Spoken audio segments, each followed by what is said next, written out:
Welcome to action study point. दोस्तों, इस video में हम Bihar SSC inter level mains exam के लिए और बिहार में जितनी भी परीक्षाएं होती हैं उसके लिए एक जो इंपॉर्टेंट टॉपिक है, जो प्राचीन काल के हमारे 16 महाजनपद थे और उनकी राजधानी थी। दोस्तों, इसके बारे में हम पूरे डिस्कस करने वाले हैं, क्योंकि किसी भी एग्जाम में जो है यहाँ से प्रश्न बनते ही हैं। तो दोस्तों, आपको अगर एक बार ये याद कर लेते हैं तो आपको यहाँ जो बनने वाले प्रश्न हैं आप उसमें से एक भी प्रश्न गलत नहीं करेंगे। दोस्तों, अगर आप चैनल पहली बार आए हैं तो जरूर हमारे चैनल को सब्सक्राइब कर लीजिएगा। हमारे चैनल पर दोस्तों नियमित रूप से जो है आपको वीडियो मिलती रहती है। दोस्तों, आप वीडियो को ध्यान से देखिए। आइए शुरू करते हैं आज का वीडियो। तो देखिए, सबसे पहले हम बात करते हैं कि ये महाजनपद थे क्या। तो देखिए, सभी इंपॉर्टेंट फैक्ट आपको इस वीडियो में दिखने वाले हैं। देखिए, महाजनपदों की जो कुल संख्या थी वो कितनी थी। देखिए, 16 महाजनपद थे और 10 गणराज्य थे। 10 गणराज्य के बारे में किसी एक वीडियो में हम फिर से डिस्कस करेंगे, क्योंकि 10 गणराज्य के बारे में भी परीक्षाओं में पूछा जाता है। तो देखिए, महाजनपदों की जो कुल संख्या थी कितनी थी, 16 थी, जिसका उल्लेख जो है बौद्ध ग्रंथ अंगुत्तर निकाय, महावस्तु एवं जैन ग्रंथ भगवती सूत्र में मिलता है। देखिए, कई बार परीक्षा में प्रश्न पूछा जाता है कि 16 महाजनपदों का उल्लेख किस ग्रंथ में मिलता है। तो देखिए, बौद्ध ग्रंथ अंगुत्तर निकाय, महावस्तु और जैन ग्रंथ भगवती सूत्र में जो है 16 महाजनपद का उल्लेख मिलता है। देखिए, इसमें जो 4 ऐसे थे, देखिए इनमें मगध, कौशल, वत्स और अवंती, ये 4 जो महाजनपद थे सर्वाधिक शक्तिशाली थे। कौन से? मगध, कौशल, वत्स और अवंती।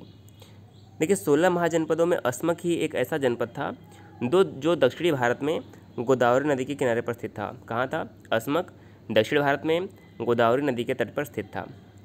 16 महाजनपदों में वज्जी एवं मल्ल में गणतंत्रात्मक व्यवस्था थी, जबकि शेष में जो थी राजतंत्रात्मक व्यवस्था थी। कहाँ पर? वज्जी और मल्ल में गणतंत्रात्मक व्यवस्था, बाकी शेष में जो थी वहाँ पर राजतंत्रात्मक व्यवस्था थी। महापरिनिर्वाण सूत्र में 6 महानगरों की सूचना मिलती है। ये कौन से हैं? चंपा, राजगृह। आइए देखते हैं। तो देखिए, इन 16 महाजनपदों में वज्जी एवं मल्ल में जो थी गणतंत्रात्मक व्यवस्था थी, जबकि शेष में राजतंत्रात्मक व्यवस्था थी। देखिए, महापरिनिर्वाण सूत्र जो है, महापरिनिर्वाण सूत्र में 6 महानगरों की सूचना मिलती है। ये कौन से हैं? चंपा, राजगृह, श्रावस्ती, काशी, कौशाम्बी तथा साकेत। इस काल में मगध ने अन्य महाजनपदों को जो जीतकर है मगध साम्राज्य का निर्माण किया था। तो आइए इन सभी 16 महाजनपदों की राजधानी के बारे में देख लेते हैं। देखिए, परीक्षाओं में राजधानी से ही प्रश्न पूछे जाते हैं कि किस महाजनपद की राजधानी क्या थी। तो आपको ये नोट्स बना लेना है। अगर आपको ये याद है तो आप एक बार रिवाइज ज़रूर कर लीजिएगा, क्योंकि अगर आप रिवाइज कर लेंगे तो इसमें जो भी आपका डाउट रहेगा वो आपका डाउट क्लियर हो जाएगा। तो देखिए, हमारी पहली महाजनपद क्या है? पहला महाजनपद हमारा है काशी। और काशी की राजधानी तो आपको हमेशा याद रहेगी और आसानी से याद भी हो जाएगा। काशी की राजधानी थी वाराणसी। देखिए, वर्तमान में वाराणसी है, इसे बनारस भी कहते हैं। तो काशी की राजधानी क्या थी? वाराणसी। इसका नाम आपको हमेशा याद रहेगा और आपको याद भी होगा। दूसरी राजधानी हमारी है कौशल। देखिए, कौशल को आप कौशल प्रदेश के नाम से भी जानते होंगे, जो कि अयोध्या का क्षेत्र था। देखिए, जो कौशल है इसकी राजधानी आप श्रावस्ती कहिए या फिर अयोध्या कहिए। तो श्रावस्ती आपको याद रखना है। कौशल की राजधानी श्रावस्ती थी, जो वर्तमान में अयोध्या है। देखिए, फैजाबाद का नाम भी अब अयोध्या रख दिया गया है। तो जो वर्तमान का अयोध्या क्षेत्र है वह कौशल राज्य की राजधानी थी, श्रावस्ती। तीसरा है अंग। देखिए, अंग राज्य की राजधानी क्या थी? अंग की राजधानी थी चंपा, जो कि वर्तमान में बिहार के भागलपुर एवं मुंगेर में स्थित है। वर्तमान इसका स्थिति क्या है? भागलपुर एवं मुंगेर। यहाँ पर अंग की राजधानी चंपा थी। अगला है मगध। देखिए, मगध की राजधानी क्या थी? मगध की प्रारंभिक राजधानी थी राजगृह या फिर गिरिव्रज। क्या थी? राजगृह या फिर गिरिव्रज। और जो कि कहाँ पर पड़ता है? इसकी अगर वास्तविक वर्तमान स्थिति देखें तो यह दक्षिण बिहार में पड़ता है। कहाँ पर? दक्षिण बिहार में। देखिए, मगध की राजधानी बाद में पाटलिपुत्र भी हुई थी, ये भी आपको पता है। प्रारंभ में थी राजगृह या गिरिव्रज, फिर बाद में पाटलिपुत्र भी राजधानी बनी थी। अगला है वज्जी। देखिए, जो वज्जी हमारा महाजनपद है इसकी राजधानी क्या थी? वज्जी की राजधानी थी वैशाली। और वैशाली कहाँ पर पड़ता है? उत्तरी बिहार में। कहाँ पर? वैशाली जो था उत्तरी बिहार में स्थित है। अगला प्रश्न है, देखिए अगला महाजनपद हमारा है मल्ल। मल्ल की 2 राजधानी थी। देखिए, पहला भाग था कुशीनगर और दूसरा था पावा। आपने सुना होगा पावा और कुशीनगर के मल्ल। तो जो मल्ल की राजधानी थी वो कुशीनगर में प्रथम भाग था और पावा में दूसरा भाग था। और इसकी जो आधुनिक स्थिति है वह है पूर्वी उत्तर प्रदेश का गोरखपुर और देवरिया वाला क्षेत्र जो है वह कुशीनगर एवं पावा वहीं पर स्थित था। अगली हमारी जो महाजनपद है वो है चेदी या चेती। देखिए, अधिकतर इसे चेदी के नाम से ही जाना जाता है। किस नाम से? चेदी के नाम से ही जाना जाता है। यहाँ की राजधानी क्या थी? सोत्थिवती या फिर सुक्तिमती। देखिए किताबों में सुक्तिमती भी लिखा रहता है, अधिकतर आपको सुक्तिमती ही दिखेगा चेदी की राजधानी, जो आधुनिक बुंदेलखंड में स्थित है। अगली हमारी राजधानी है वत्स। वत्स महाजनपद की राजधानी क्या थी? कौशाम्बी।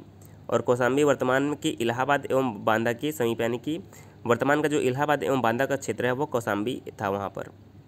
अगला हमारा महाजनपद है पांचाल। पांचाल की राजधानी क्या थी? देखिए पांचाल के दो भाग थे, उत्तरी पांचाल और दक्षिणी पांचाल। उत्तरी पांचाल की राजधानी थी अहिछत्र और दक्षिणी पांचाल की राजधानी थी काम्पिल्य। कहाँ पर? उत्तरी की राजधानी थी अहिछत्र और दक्षिणी की राजधानी थी काम्पिल्य। अगला हमारा महाजनपद है मत्स्य। मत्स्य की राजधानी क्या थी? विराटनगर। कहाँ पर थी? मत्स्य की राजधानी विराटनगर थी और यह वर्तमान में अलवर और भरत, यानी कि जो वर्तमान के राजस्थान के अलवर और भरतपुर हैं वहीं जो है विराटनगर हुआ करता था। अगला हमारा है महाजनपद सूरसेन। सूरसेन की राजधानी क्या थी? मथुरा। जो आधुनिक का ब्रजमंडल का क्षेत्र है मथुरा, वहीं पर सूरसेन की राजधानी थी। अगला हमारा है अस्मक। अस्मक की राजधानी थी पोतन या फिर पोतली। कहाँ पर था? पोतन एवं पोतली। देखिए अस्मक एकमात्र एक ऐसा महाजनपद था जो कि दक्षिण भारत में स्थित था। कहाँ पर? दक्षिण भारत में स्थित था। अगला है अवंती। अवंती की राजधानी क्या थी? उत्तरी उज्जैनी और दक्षिणी माहिष्मती। उत्तरी उज्जैनी और दक्षिणी माहिष्मती जो था अवंती की राजधानी था। अगला हमारा होता है गांधार। इसकी राजधानी क्या थी? गांधार की राजधानी थी तक्षशिला, जो कि पेशावर तथा रावलपिंडी पाकिस्तान में स्थित था वहाँ पर।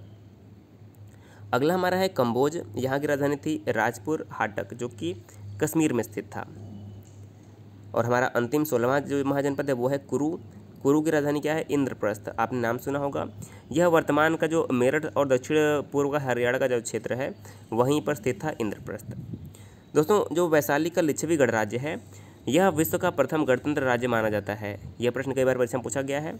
तो जो वैशाली का लिच्छवी गणराज्य है यह विश्व का प्रथम गणतंत्र माना जाता है, जो वज्जी संघ की राजधानी थी। इसका गठन 500 ईसा पूर्व में हुआ था। और 4 शक्तिशाली महाजनपद कौन से थे? मगध, कोसल, वत्स तथा अवंती। दोस्तों इस प्रकार से आपके जो 16 महाजनपद के राजधानी और 16 महाजनपद के बारे में जो जानकारी होती है वो पूरी हो जाती है। दोस्तों वीडियो को जरूर शेयर कीजिएगा दोस्तों, और हमारे चैनल को जरूर सब्सक्राइब कर लीजिएगा, जिससे आपको जो रेगुलर वीडियो मिलती रहे। वीडियो देखने के लिए बहुत बहुत धन्यवाद।